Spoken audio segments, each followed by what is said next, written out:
because we published, beloved. Hello, Jamilah Lemieux. How are you? Great. How are you? I am better now that we are here. I have been anticipating the publishing of your book, Black Single Mother, for a very long time. So I'm happy to be here. And I want to start with a, brief introduction. I you probably do remember this because I feel like you remember a lot of things, but we first started working together in circa 2013, I think it was. That's the first time I pitched you Hmm. at Ebony, and you were like, "Child, this writing needs work." And I was like, "Oh my God, you're right." And so I just want to thank you for always being kind of present in the culture and the voice of the writing world. I've seen your career through your initial kind of writing your own blogging and then moving into a editor at multiple magazines, and now a published author. So, what else can you tell us about your background that brought you to this point? Well, I just want to name something. Thank you for having me in your space. Yeah, I've watched your career too, and I'm very grateful that you were able to receive my feedback. I will say this, Jamila of 2026 is very different than Jamila of 2013.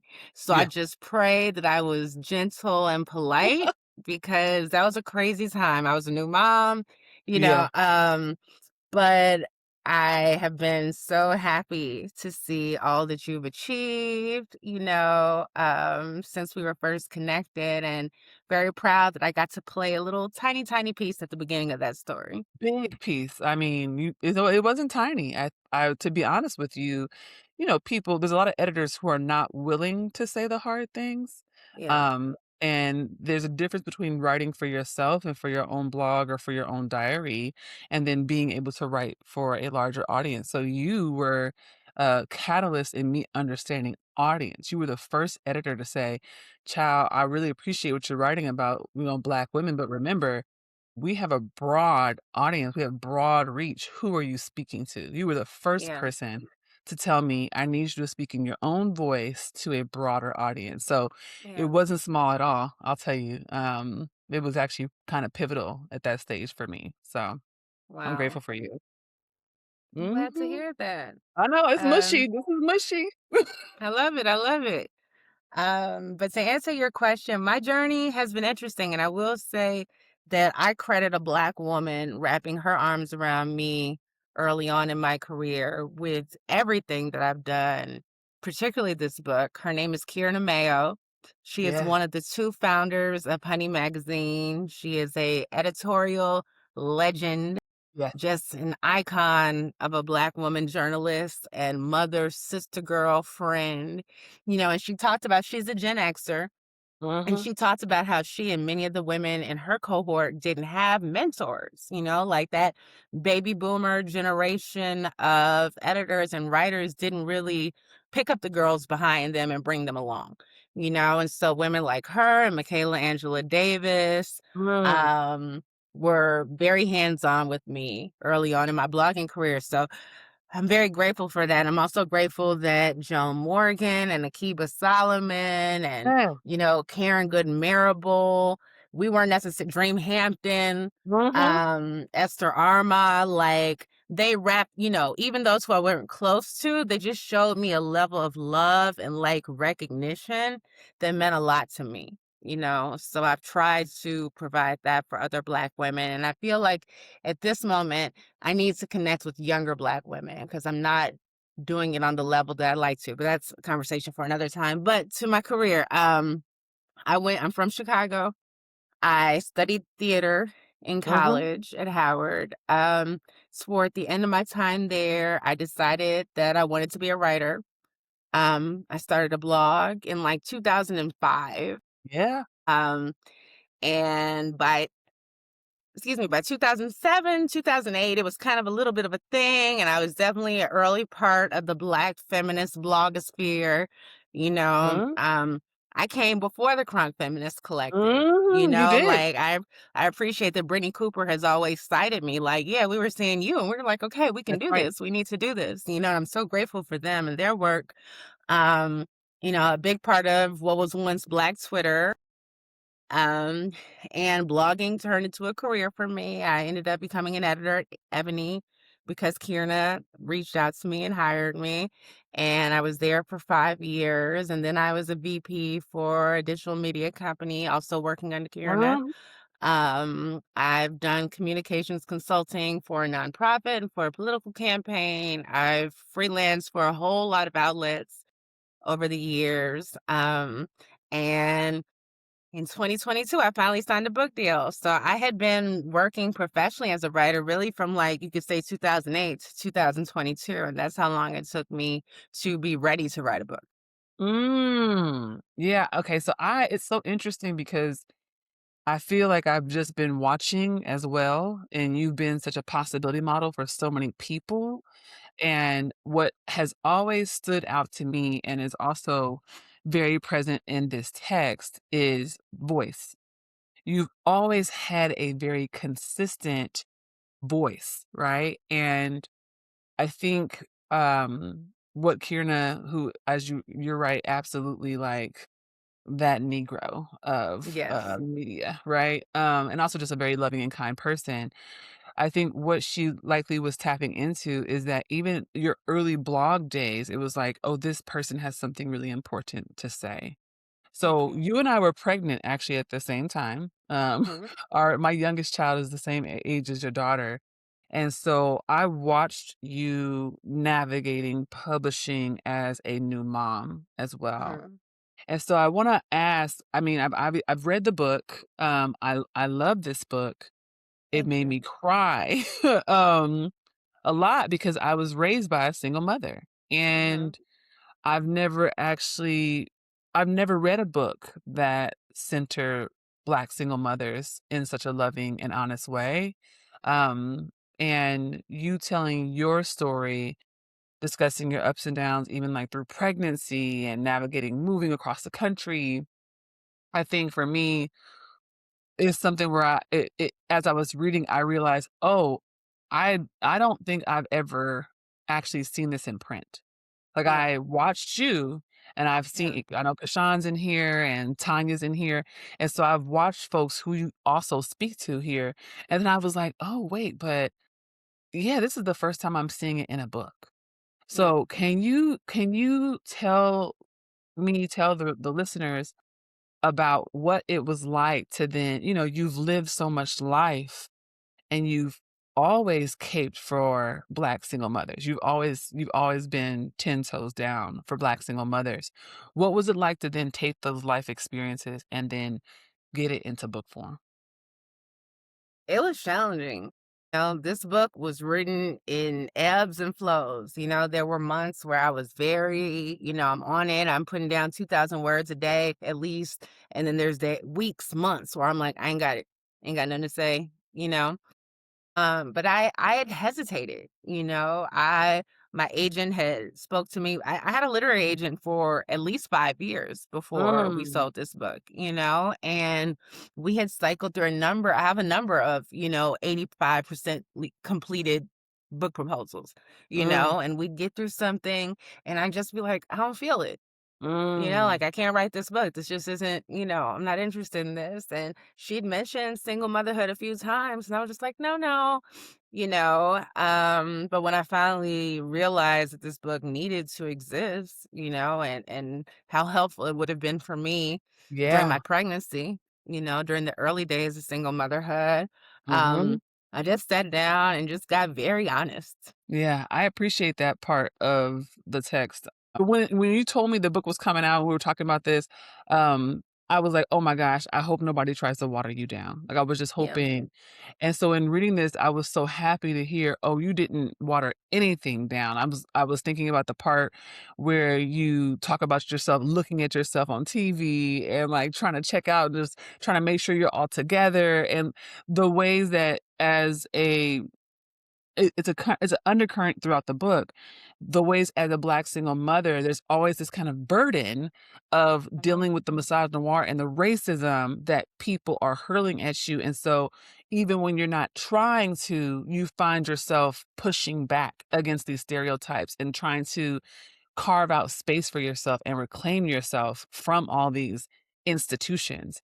So I think, I want to hear about, because you're talking about the ebbs and flows of writing.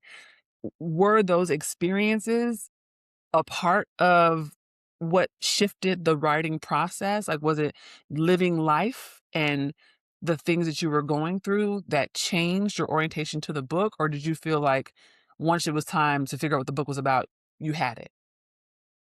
I really have struggled with my mental health since moving to LA. I've dealt with a lot of, seasons of depression. I've dealt with depression really since I was at least a teenager. Um, you know, I get help for it. But being out here, especially post, during the pandemic and right after, not having a village here, Yeah. not having a partner here, Yeah. it was challenging. So I think the parts of the book that got done were during seasons where I was feeling better. So I was dating somebody consistently, or I'd made a Mm, friend and was going out socially more. mm, yeah, There's been some tremendous change in my life in the past years. I'm much happier here. I have friends. I have, some semblance of community. But I think that was the thing that really impacted me getting this done more than anything else. Whereas I think had I tried to write it in New York, I may have been yeah, too distracted by how full and busy yeah, my life was. yeah. So would you say, so how long you think from start to finish did it take you to write this version of the book? I would say about 2.5 years almost. Mhm. Okay, I listen, it's funny, I've done this now, this is my 2nd season. That's almost the same time everyone says, and it's so Yeah. interesting to me 'cause I'm like, "What is it about this 2.5 year?" It's like Yeah. it doesn't, when you're writing it, it feels like forever, but when we think about it in terms of our actual life, that's actually not that long, and so I feel No. like, it makes me really happy to hear that from you because there is so much here. There's so much here. Yeah. There's interviews. Did you conduct the interviews during that time as well? Like, how did you do all that? I did. I did. And I will say the interviews were conducted. That was something I managed to do while things weren't great. Like it wasn't challenging for me the way it was to write. It took time to sit down with the interviews and then, turn them into as told tos. But the process of recording the interviews, I was able to do when I wasn't at my best. I am wondering about your mental health because some of these interviews are very hard to read. There's one in particular for me, the interview from Tia Freeman Yeah. was hard for me because, she just talks about so much around how Black moms are designed, how this idea around Black moms is designed to make Black moms the problem, Mm-hmm. and she does so much work, in this conversation, and you do so much work in this conversation here to talk about this, the strain, right? The pressure that you have to hold.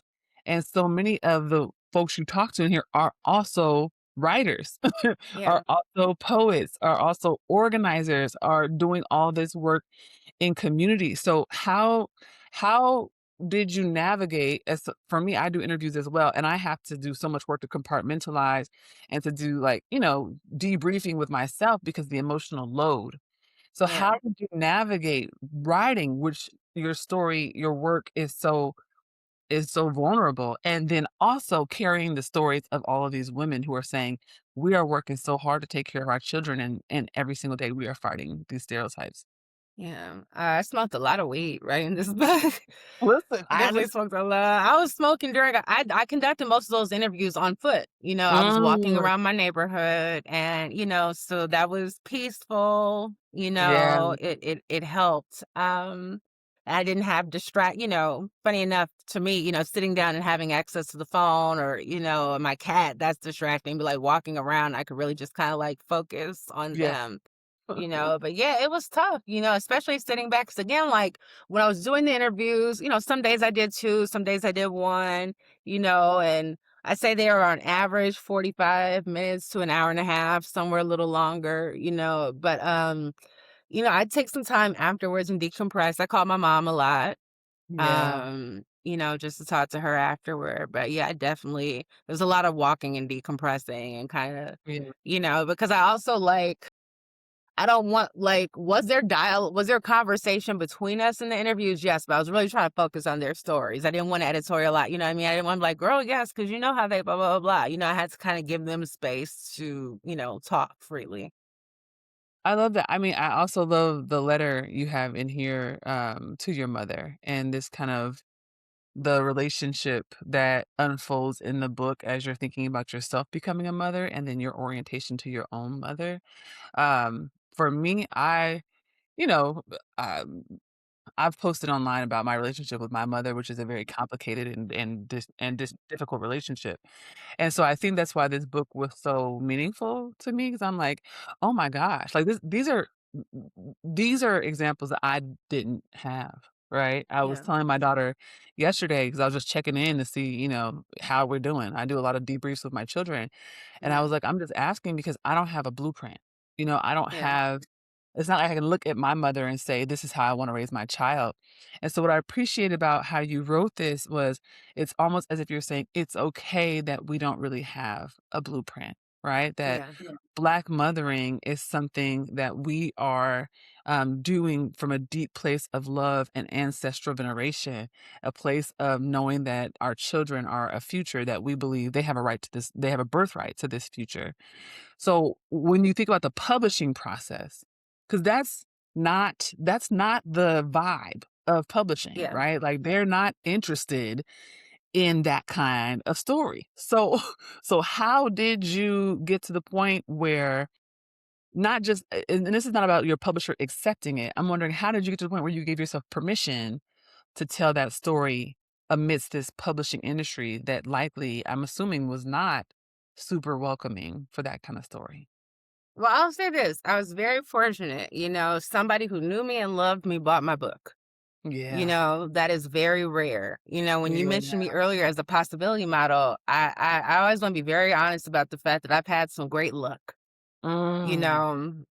In addition to just being privileged in certain ways, from my Mhm. complexion to where I went to college, having both my parents, not in the Mhm. same household, obviously, but, having Mhm. them both present, Mhm. et cetera, et cetera.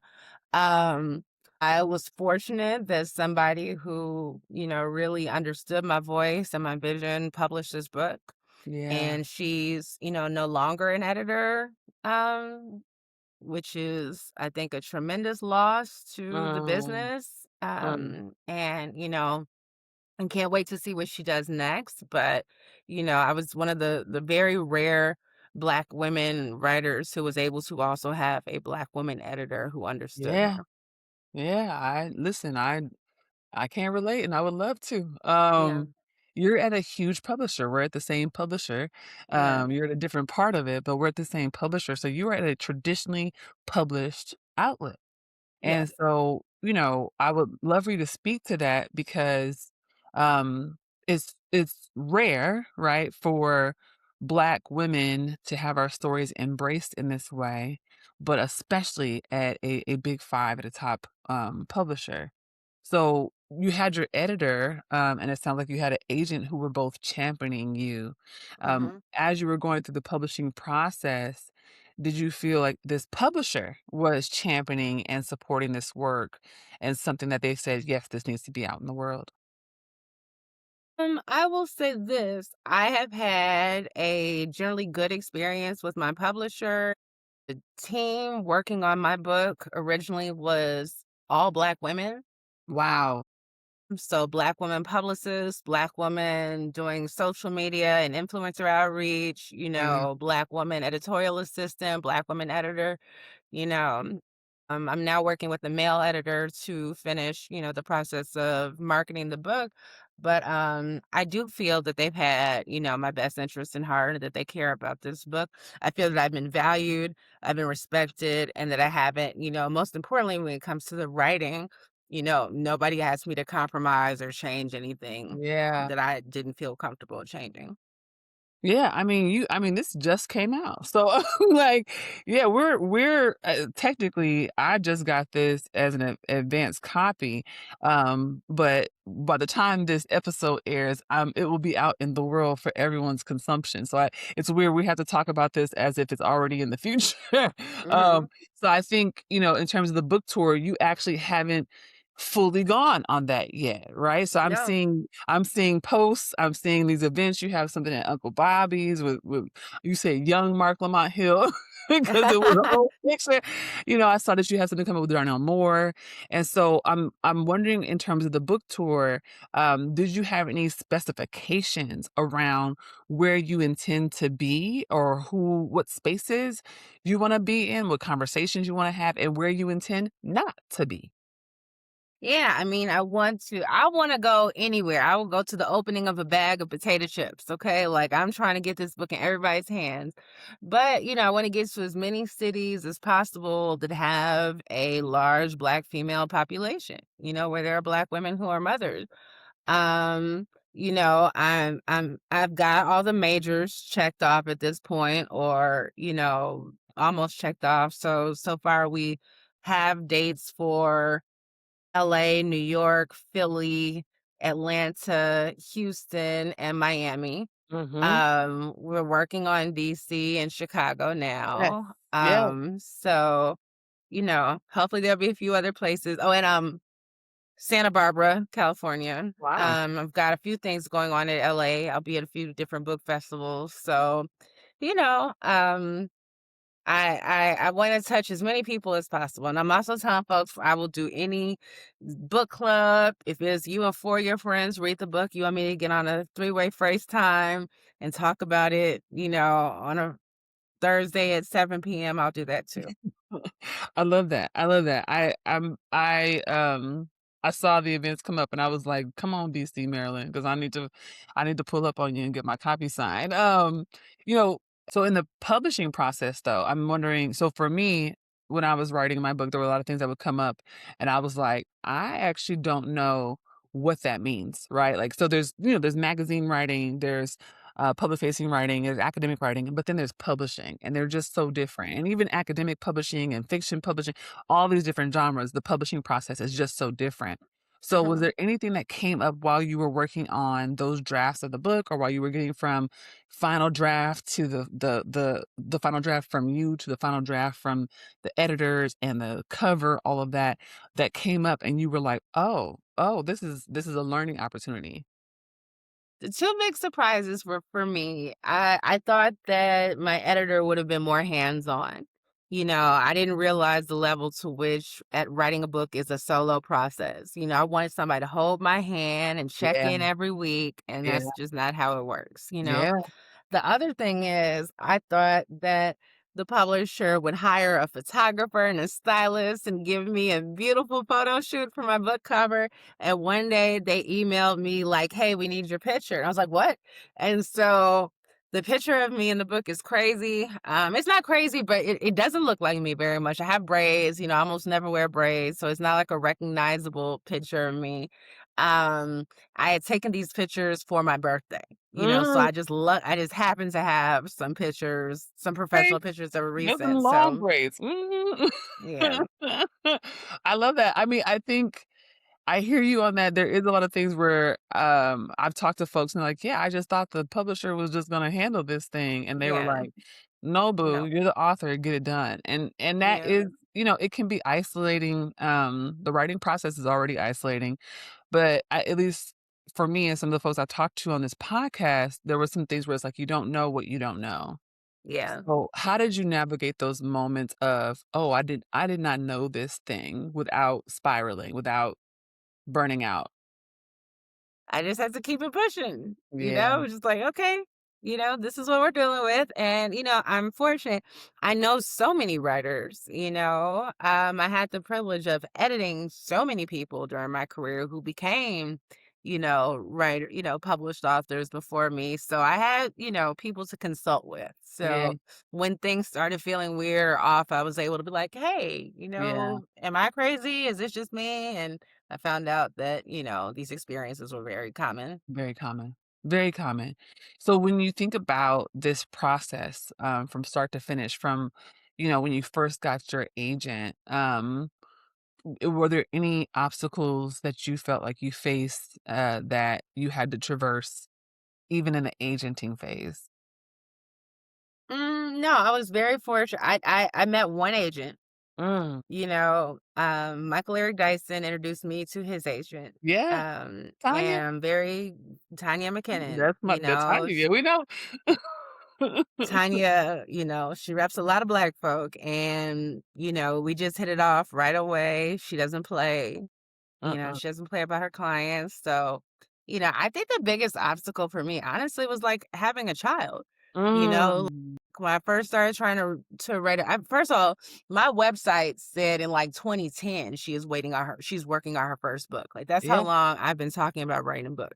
And like, I had a child and a career. Like I had to work. Like when I've compared myself to other writers, there's not, up until more recently, there wasn't a single mom that I could point to and be like, oh, she's doing what I want to do.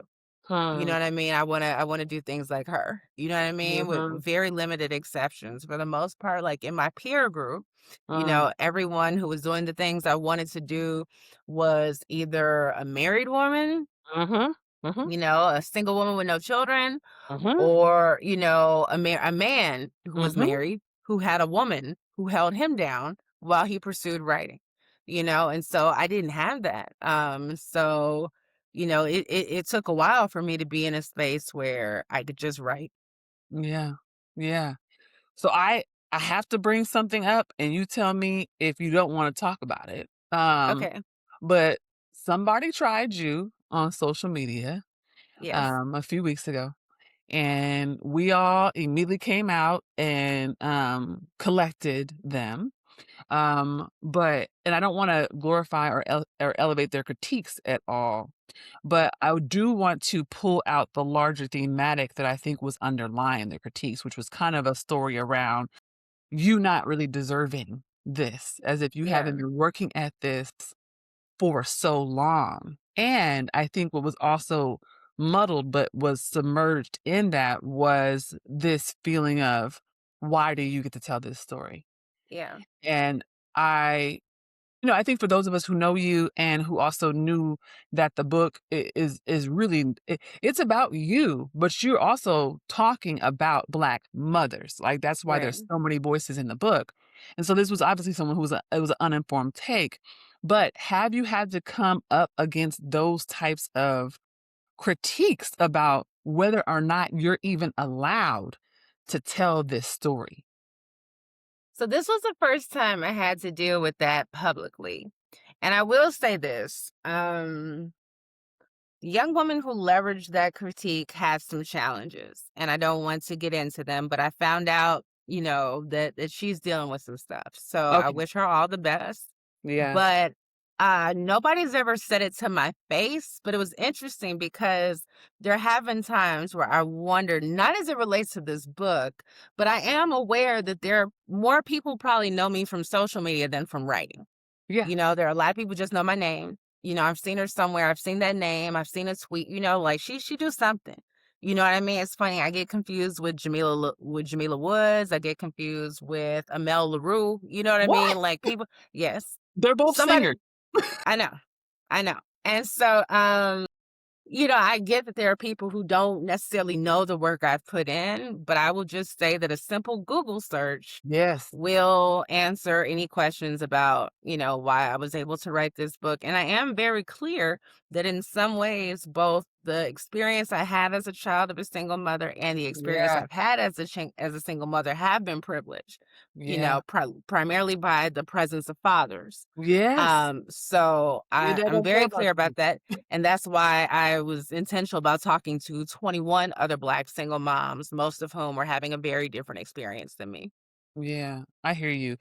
That's something I also admire is that one of the first things I learned about you is about your relationship with your dad. That was one of the first things I learned very, very long ago, because your dad is a freedom fighter and believes in Black people wholeheartedly. So, that I think I hear you and I understand um how you frame this as a place of privilege. That I hear you.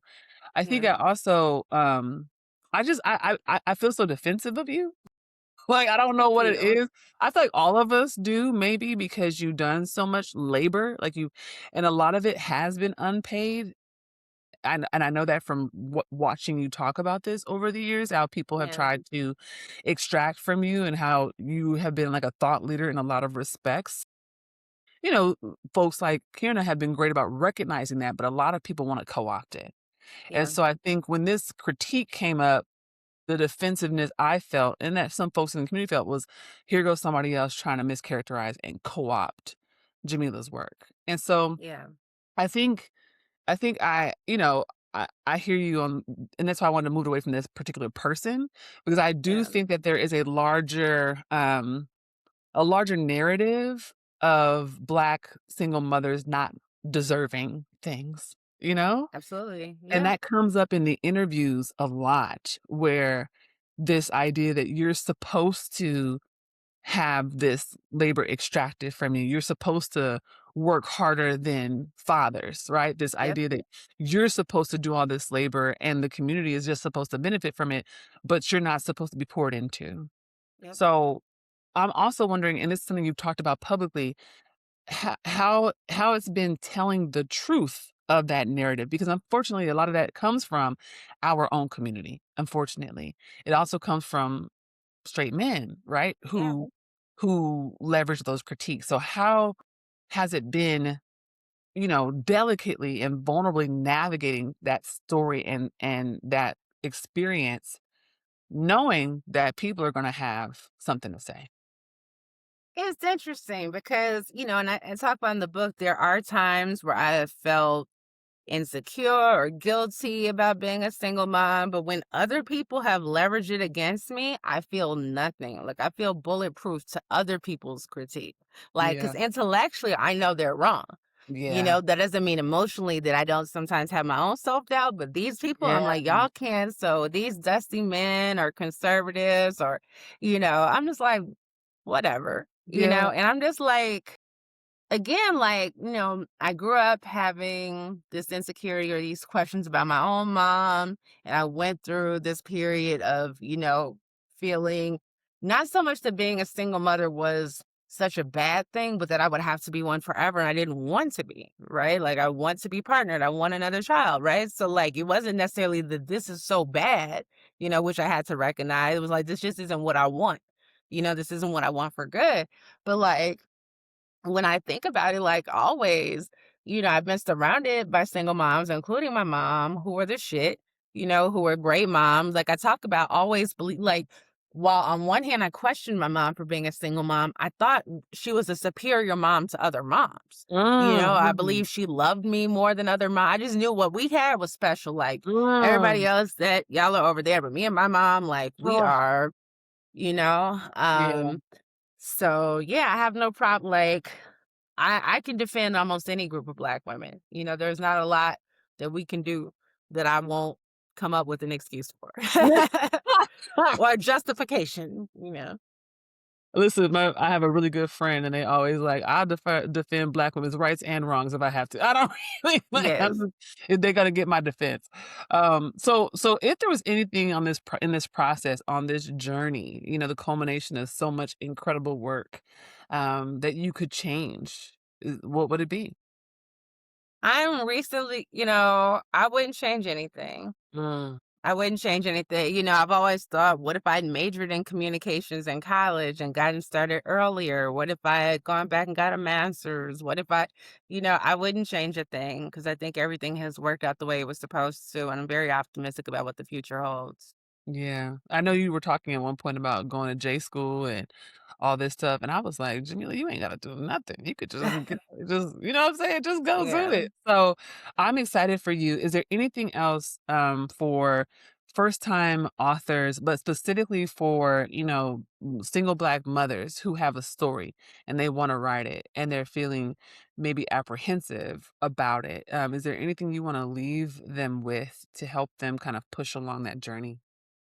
Yes, I mean, we need these stories. Part of the reason you're feeling apprehensive or nervous is because you can't, up until my book, you haven't been able to really read firsthand testimonies of what it's like to be a Black single mother. And we need as many of them as possible. So, when that girl was saying, she didn't feel Yeah, like I should have been the first one, I'm just like, sis, I'm hoping this makes it so your book gets published too. Like, that's the goal. I don't want to. This is not no Highlander. There can only be one type shit. that's The right. goal is as many Black single mothers publishing books and getting paid well to do so. That's right. That's right. The first does not have to be the only. We do not have to Yeah. live in a place of scarcity.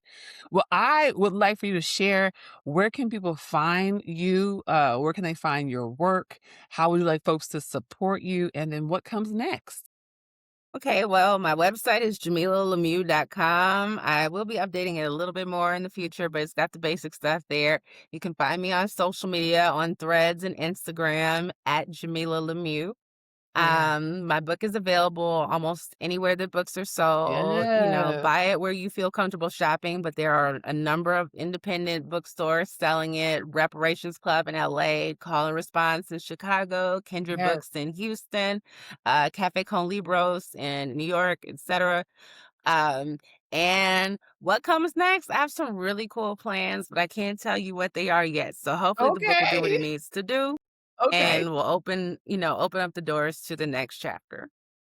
Fantastic. I'm so happy for you. I cannot wait to see how all of this unfolds for you. I just know that it's gonna be so much more after this. I think you are a genuinely wonderful person.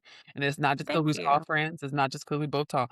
But also because you have worked so hard and you deserve this. So I hope you are also building rest into your book tour and making time Yes. to just celebrate yourself because you deserve every bit of what's Thank coming. you. So I just Oh, want to thank you. say, we published, beloved. I'm proud of you.